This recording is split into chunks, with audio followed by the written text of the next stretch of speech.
add some other comments? And Betsy, if you're on the line as well. I do agree with that. I think in this day and age, it always takes me back to a saying, and I'm going to get this wrong, but this is something that one of my favorite musicians, Nicolafo Kuti, used to always say, and he would say, music has but one purpose, and that's revolution. I know I'm probably saying it wrong, but it was something to that effect. So I feel like, the arts have always been, a means of voicing unrest, voicing the issues, and also bringing about ideas of solutions. Definitely. And Betsy, are you still there? Don't know if we lost Betsy. Yeah, Betsy did tell me she might have to leave at some point in the conversation, so she may have already get it, but we at least did get her website and everything. Sonya, tell us a little bit about the art gallery as well, because I know it's in Charlotte, but when I was reading on your history, I didn't even know that you had an art gallery until I was reading some of the history. I was like, oh, she's not just a reporter and also involved in criminal justice and doing all this stuff with the Innocent Project, which is just amazing, that work that y'all do, because oftentimes y'all will find folks that have been, I want to say, I just read about a gentleman not that long ago that had been let out after having served some ridiculous amount of time, like either 35 or 40 years, and I think he came out at I want to say he was maybe 80 or something, but it was in the paper recently, and if you said the name, I would remember it, but I know it was definitely part of the Innocence Project within the last week or two. I think you're talking about the Ray Finch case. Yes, that's it. And he served 40 years for a crime he didn't commit.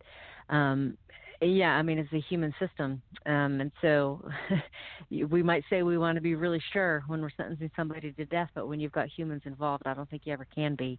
But to the art gallery, this transition I had from reporting to law school in many ways happened to me with the law. So I continue to practice. I do mostly the civil rights work now.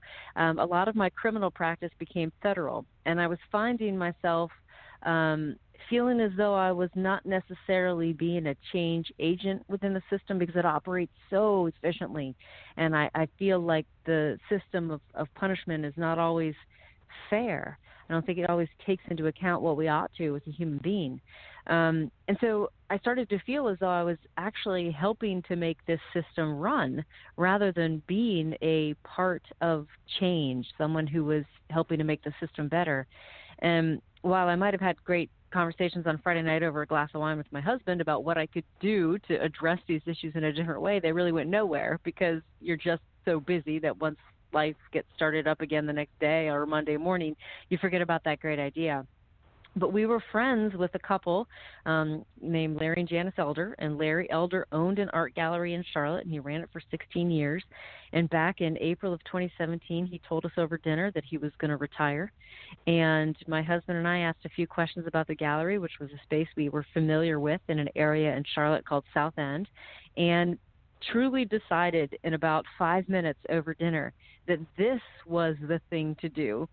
For all of the reasons we've just been discussing tonight, the ability to tell stories, the ability to use art for what I think is really one of its highest purposes, which is to engage people in dialogue.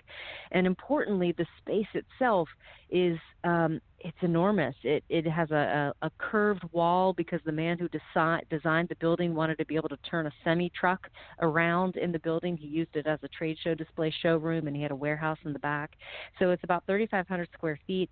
It has high ceilings. It has a mezzanine level. And in my mind, the gallery could not only be a place to show fine art, but we could also have great programming, documentary series, panel discussions, speaker series. So that was my big idea in April of 2017. And a few months later, we had closed on the gallery and on the building, and that's what I do now. I put on, great commercial shows, but I also do shows that I would define as socially engaged, where we are using the art to bring people together, to have various programs that get people thinking and talking about subjects and situations that they might not otherwise. I have a similar story. Go ahead. Oh, sorry, Mark. I was just saying I have a similar story just about the way the whistle stop came about as I was living in Durham, and I was noticing that a lot of our African-American monuments, which are our buildings, very functional, were no longer there. And so as I began sharing the story, I realized, how are people going to see? How are they going to have an experience if these structures, if these this architecture has been removed by gentrification? So gentrification and the whole history of segregation and oppression has been my impetus, but I was using my body, the technology of my body as a dancer and as a performer to become those moments, become those experiences, become those buildings. And so definitely using creativity and taking creative license with the history to embody a tobacco factory whistle, to embody the Spanish flu, to even embody Highway 147, who speaks back, against this kind of vilification that they're responsible for the destruction of the neighborhood. And so I agree with Sonya, and just in terms of the way that the arts really allows for storytelling and how I use dance as a storytelling vehicle.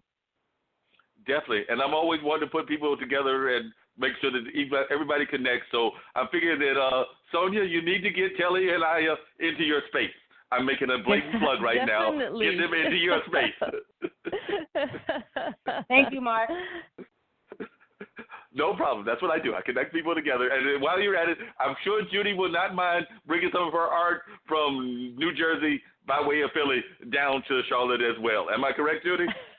You are correct, sir. In any way I can contribute. So we've already found you 2 more shows. Awesome.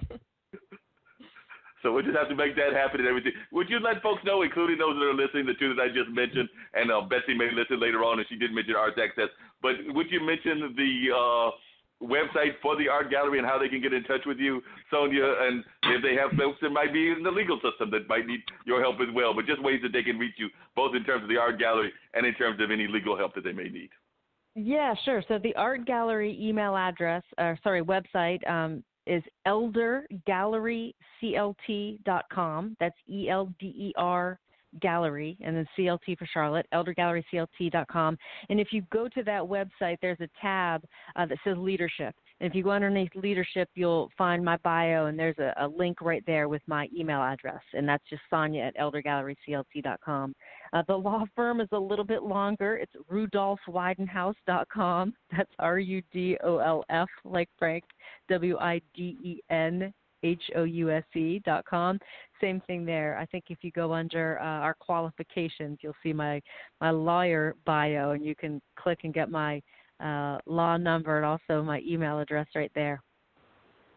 Because that law firm has definitely been involved in a number of great cases. We won't go into all the details, but definitely y'all have been champions for a lot of folks in terms of folks that may have been falsely accused in various levels of accusations. So y'all have definitely been a stellar law firm in that sense. So it's always interesting seeing lawyers do different things. I know that later on I'm going to have Ralph Frazier on, who's a local lawyer. But the reason I'm going to have Ralph on is not because of his lawyer work. It's because he is also part of a African-American liquor company. He is part of a liquor company that he formed with some graduate friends of his that are all HBCU graduates. So Steel Moon, I had to think of the name of the liquor company, but Steel Moon. So Ralph told me that he cannot join me until after he's gone on his 50th birthday celebration. So I think he's literally gone that now because he's going on a cruise, and then I think that if I remember correctly, they're coming back, and I want to say he might be on either the show on the 8th or the 15th, if memory serves me correctly. But I know it's definitely after he does his cruise, because when we were trying to figure out when I could get him, he was like, it's got to be after the cruise, Mark, because I'm going to celebrate my 50th. Good for him. I could not blame him for that at all. Teli and Aya, you mentioned several things that you all are part of. I don't know if you want to give all of them, but if folks are interested in getting in touch with you, how would they reach out to you as well? Sure. One easy way to find out what I'm up to is my Facebook page, and just look up my name, Teli last name Shabu. My website is also www.T as Tom, M as Mary, O as Open, A as Art, R as Revolution.com. The Magic of African Rhythm.com. TMOAR.com. Appreciate it. That's the way to. Go ahead, Aya. The Whistle Stop Tour. Yeah, so whistle-stoptours.com. That'll lead you to my Facebook page. We starting in the fall, we'll have a Haiti walk every first Saturday of the month, and every second Saturday of the month we'll have a Polly Murray West End neighborhood walk as well. Black Wall Street walks are by request and kind of associated with different downtown happenings, but you can reach out to me on Facebook or contact the Polly Murray Center for History and Social Justice, which is a great partner, or Haiti Heritage Center. Exactly. Did you want to give a shout out to the Village of Wisdom too? Oh, yeah, and Village of Wisdom. So this Saturday, June 15th, is the national celebration for Juneteenth this weekend.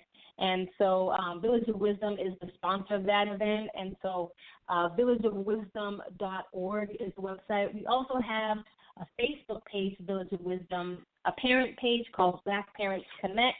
And also folks around town know about our brand, Black Genius, and protecting Black Genius. Liberation is inevitable. So you'll see that brand on T-shirts and around, but you can also go online to blackgenius.com. And Judy, if folks want to reach you and learn more about your abstract art, what's your website? My site is actually JudiLynn Art. That's JudiLynnart.com. And I'm about to revamp the site to include more diverse styles, and I'm starting a new series that hopefully will be more illustrative. So they can get in touch with me through there. And, Dean, we're going to do our little roundtable that we do at the end, as always, so I'll bring you at the end. But before I do that, as you can see, we did bring somebody in that has some of the similar concerns that you do about the legal system. In addition to being my host, Dean has been involved in the legal system for a number of years. How long have you been with the correction system in New Jersey? Man, it's about 19 years, 3 months, 6 days, and counting. So he is seated from the guard perspective as well as the administrative perspective. So, Sonya, he probably could give you all kinds of thoughts about the legal system, because I know he's done it on this show in the past, because he's got some interesting views based on his conversation, both with his fellow folks on the administrative side as well as those that are the inmates within. Mm-hmm. And he probably agrees with you that the whole innocence thing, we're probably doing a disservice when we're trying to give people sentences that for crimes that they may not have committed, and then if we kill them, meaning the system kills them, there's no returning them back, because there's no coming back from that electric chair or lethal injection or whatever the state decides to do. That's true. That's true. So I'll start off with everybody. If anybody's got any party thoughts that they would like to share, we've got about a minute and a half. So I'll start with the Shabus first. So any party thoughts that you would like to share with our audience, just in terms of things that they might have on your mind?